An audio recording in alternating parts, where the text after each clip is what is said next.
முருகன் பக்தர்கள் அனைவருக்கும் அன்பு வணக்கங்கள்.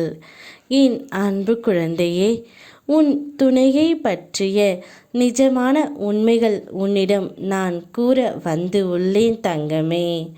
நீயும் உன்னுடைய துணையும் இப்பொழுது சற்று மன கசப்போடு பிரிந்து உள்ளீர்கள் என்று எனக்கு தெரியும். இதற்கு காரணம் மாயை.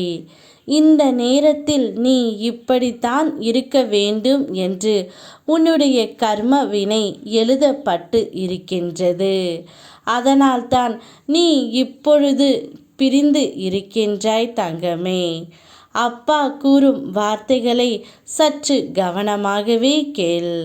நீ இந்த உலகத்தை பற்றி நிறைய தெரிந்து இருக்கலாம்.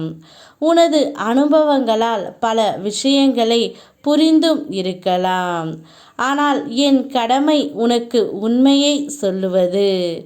ஒரு குருடன் பார்வை பெற்றவுடன் அவன் முதலில் தூக்கி எறிவது அவன் துணையாக இருந்த கைத்தடியைத்தான். அது போலவே நீ எவ்வளவு தான் உறவுகளுக்கு துணையாக இருந்தாலும் அவர்கள் உயர்ந்தவுடன் நீயும் அந்த கைத்தடியாய் ஆகி விடுவாய். ஒரு சில நேரம் நீ இதை உணராமல் இருக்கின்றாய் தங்கமே. உன்னுடைய துணையும் அப்படித்தான். அவருடைய நிஜமான முகமும் அப்படித்தான் தங்கமே. தேவை என்ற வரையில் உன்னுடைய அன்பு அவருக்கு தேவைப்பட்டது. இப்போது இல்லை என்ற போது உன்னை கைத்தடியாய் தூக்கி விட்டார் தங்கமே. ஆனால் என் பிள்ளையான நீ அதற்கு எல்லாம் அஞ்சக்கூடாது. இப்பொழுதுதான் உன்னுடைய மனம் தெளிவாக இருக்க வேண்டும். போனால் போகட்டும், விட்டுவிடு. அதையே நினைத்து உன்னுடைய வாழ்க்கையை நீ தொலைத்து கொண்டு இருக்காதே தங்கமே.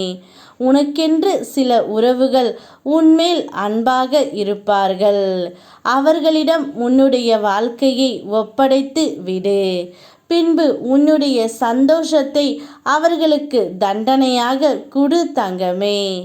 நான் எவ்வளவோ எச்சரித்தும் சில பிள்ளைகள் மாய வலைக்குள் சென்று மாட்டிக்கொள்கின்றார்கள்.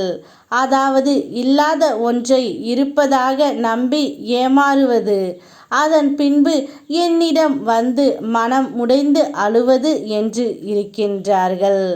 மறுபுறம் சில பிள்ளைகள் சந்தேகம் என்ற மாயை வலையை உருவாக்கி அதில் அவர்களே மாட்டிக்கொள்கின்றார்கள். வாழ்க்கையை முழு நாணத்தோடு புரிந்து கொண்டவர்கள் மட்டுமே உறவுகளில் ஏற்படும் வேறுபாடுகளை உணர்ந்து அமைதியாக இருக்கின்றார்கள். கர்ம வினையை தீர்க்க வாழ்க்கையில் வருபவர்கள் வினையை தீர்த்துவிட்டு போகவே செய்வார்கள் தங்கமே.